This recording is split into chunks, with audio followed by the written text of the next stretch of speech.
Welcome to Counterpoint. I'm Tanya Granick-Allen. Do you consume a lot of sugary drinks? Are you a soda pop drinker, an energy drink consumer? If so, then you might not want to relocate to Newfoundland and Labrador anytime soon because this province is planning to introduce a pop tax. Starting in September 2022, there will be a 20-cent per liter tax on sugar-sweetened beverages. That's how they define it, sugar-sweetened beverages, making this the first jurisdiction in our nation to implement this type of tax. And why are they introducing this tax? While it is being couched as a healthcare measure, some critics see it as nothing but a tax grab from one of the poorest provinces. It is estimated that the tax will raise $8.7 million in its first year alone. But is there an actual health benefit to discouraging sugary drink consumption? And is taxation the way to go about it? Are sin taxes actually effective? And what about fruit juices? Ought they not to be taxed as well? What about cranberry juice, for example, which is naturally unpalatable and loaded with sugar? Well, joining me now to explain pop taxation is Shawn Taylor, author of the book Pop Goes the Tax, published by the Canadian Taxpayers Federation. Peter, thank you for joining me. It's a pleasure to be here, Tanya. So I was surprised when I stumbled upon your ebook, and I signed up with the Canadian Taxpayers Federation to receive it, that this was a thing. I didn't realize there was a jurisdiction in Canada that was contemplating this pop tax. So what spawned this? Well, Newfoundland isn't the first jurisdiction to discuss it. Northwest Territories were talking about it in 2017.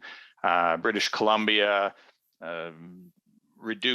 eliminated an exemption for soda tax earlier this year. So they claimed that was like a soda tax.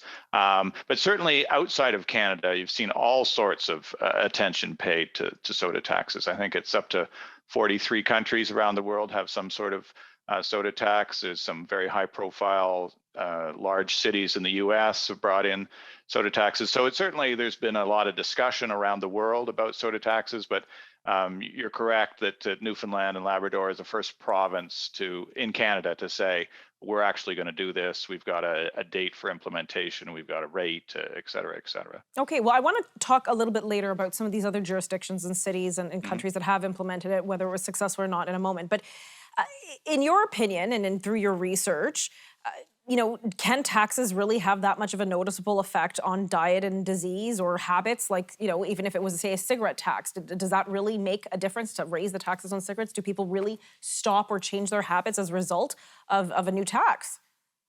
Well, that's a huge topic that you're bringing up. And I would make, first off, a distinction between cigarette taxes and any kind of tax on a food or drink. Everybody accepts that even one cigarette is a health hazard. Right. And the sooner you can stop smoking, the healthier you'll be.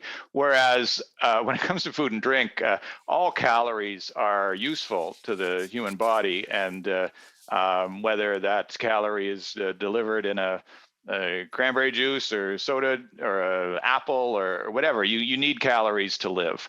And so there's a much different dynamic at work when you try to adjust people's diet by taxes. And maybe we'll get into this a little later, but lots and lots of evidence that when you make one particular thing more expensive, people will circumvent that and they'll eat or drink something else that's maybe a little cheaper because they've got a particular, maybe they've got a sweet tooth, or maybe they've got a level of consumption that they're trying to maintain. But it's very, very difficult, if not impossible, to control someone's diet through fiscal means. And I think that's what the research in the ebook shows. So, and again, we're going to unpack this all. There's so much to discuss here, but we have 45 seconds to commercial break. Then why is Newfoundland and Labrador doing this? Well, the short answer is they need money.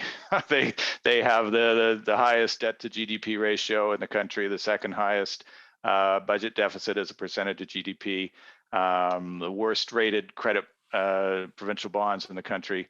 They're in a tough spot. The budget that they just brought in is full of a bunch of different tax hikes and plans for future tax hikes. So the narrative that I see playing out in Newfoundland is they need money, and the soda tax is a good way to raise money. It might not do anything for the health of the residents, but it certainly brings in some cash. Okay, well, we're going to unpack more on this issue when we return in a few moments.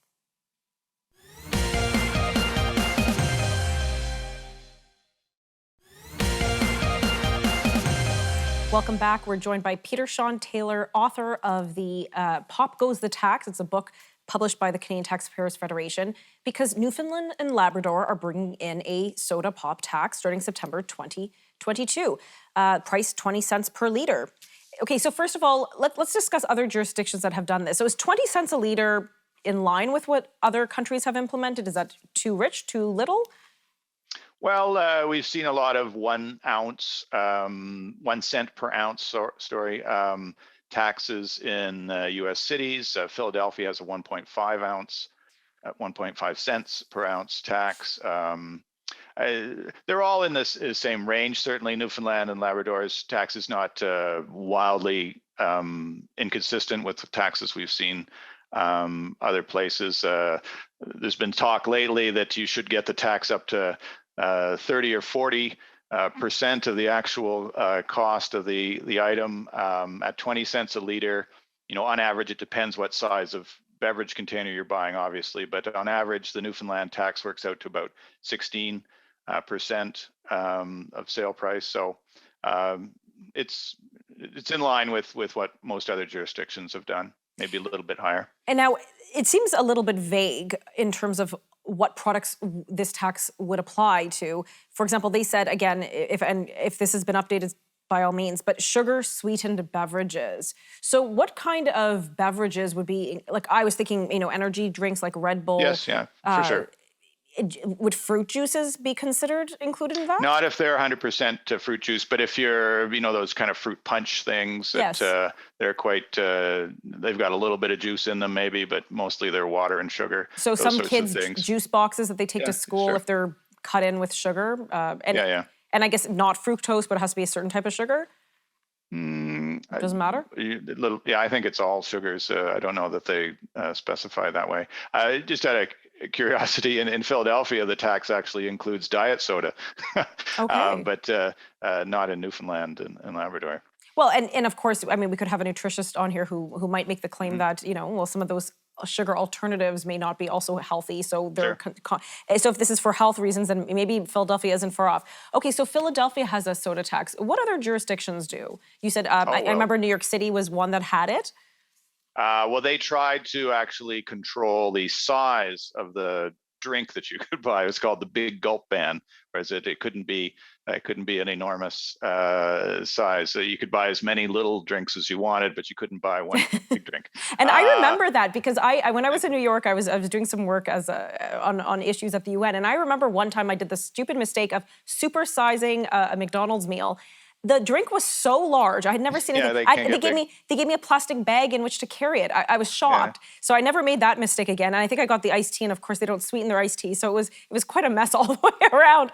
But I could kind of understand why they might be concerned about that. But that left. They did not implement this ultimately. Yes, and interestingly, it was Michael Bloomberg was the mayor back then, and since he's funded the Bloomberg Philanthropies is a funds sort of soda tax research all over the world. So his efforts, he was foiled in New York City, but certainly his money continues to promote the idea that soda taxes are beneficial, controlling what kind of soda people can drink, continues around the world. But you were asking about other jurisdictions, yes. San Francisco, Seattle, we mentioned Philadelphia, but around the world, we've seen a huge variety, not just in sort of the usual countries, Ireland, France, Belgium, I think.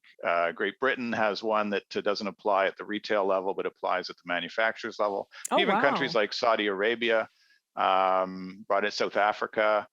Really, you can go around the world, and it's sort of the health policy du jour, I guess, that people think, well, this is, we're sort of striking a blow against obesity, et cetera.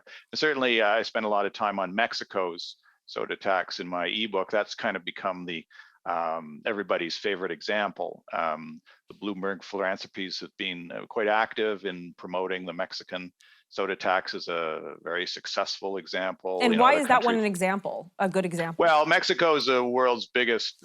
Mexicans are the world's biggest consumers of soda, so it kind of makes sense to, if you want to curtail soda consumption, you go to where people drink the most of it. And there's this kind of battling data on whether the soda tax has been useful or not.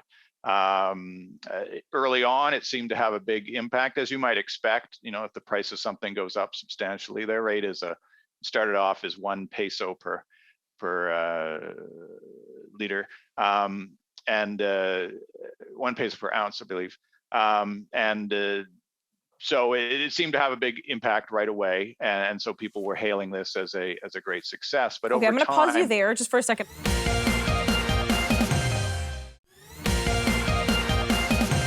Joining me is Shawn Taylor, again, author of Pop Goes the Tax. Peter, we were discussing Mexico, and I had no idea that there were such large consumers of pop beverages. So you were going to finish your thought there on whether it was successful or not, this policy.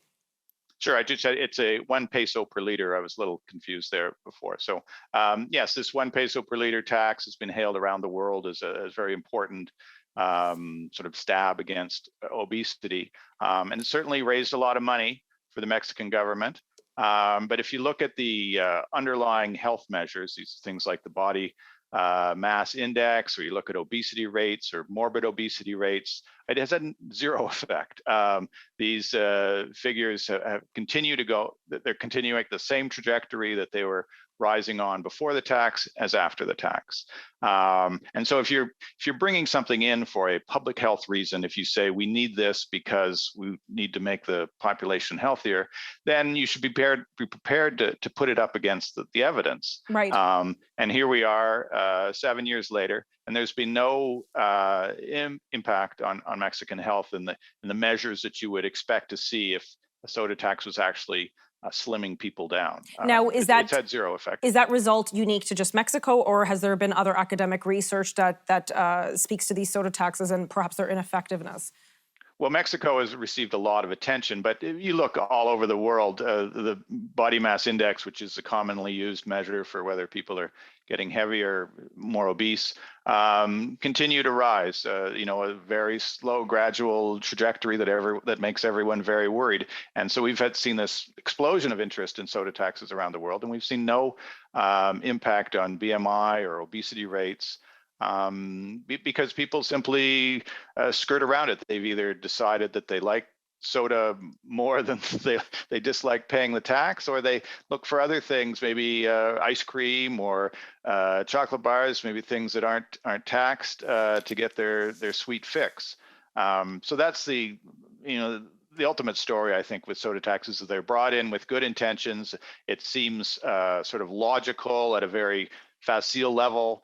If we make these things more expensive, people will stop drinking them and they'll get thinner. But they don't get thinner. But don't people just react against the government? I mean, the way I see it is, well, if people want to drink soda pop, I mean, I actually don't drink the stuff. We weren't raised with it, so I seldom will have any. Maybe if I'm at a bar getting a cocktail or something. But, so it doesn't really impact me. But at the end of the day, if I wanted to consume that, why should I be penalized for my preferred beverage? Well, that would be my opinion too, but there's lots of people in government that think that kind of punishment makes sense, and so here we are. And who knows, from soda tax, who knows where we'll go from? Some countries are bringing in sugar taxes more broadly. There's a famous fat tax in Denmark that didn't turn out very well. They eventually had to get rid of it. Oh boy! But yeah, there's certainly a public health urge out there to.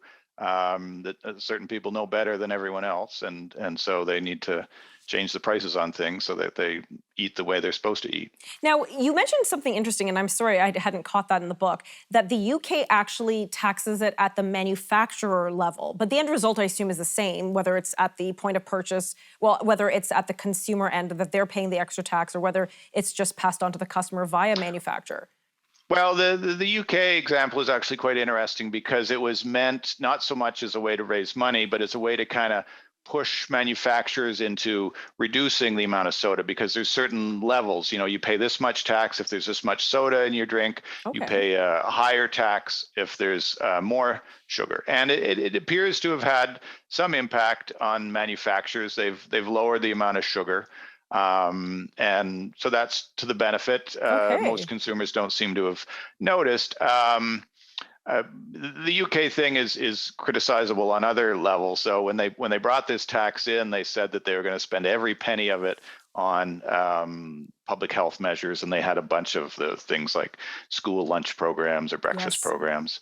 But then as time goes on, it gets very hard for governments to actually abide by those. And when they find themselves short on money, they say, well, there's this soda tax money just sitting there. We'll just And take so it. they've abandoned that promise that all the money will be spent on public health measures. And that speaks to kind of, what we were talking about at the beginning. Why are these measures really brought in the first place? And you can't get away from the fact that they're a very reliable source of income, and governments all over the world find themselves short on money. Yes. Just to go back to Mexico, they keep raising the rate. It's such a successful tax for them. The very first year, they made like a third more than they were expecting to make. Because why? Because people didn't stop drinking soda. So why cut the rate so low? Might as well jack it up. But we're going to continue this discussion in just a few moments.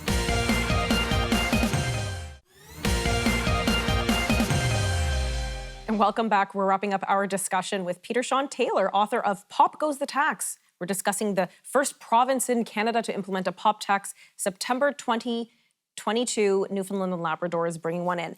20 cents a liter, folks, beware. Peter, we've danced around this issue, but it sounds that a soda tax doesn't actually make the population healthier. You mentioned some research that that's pretty explicit.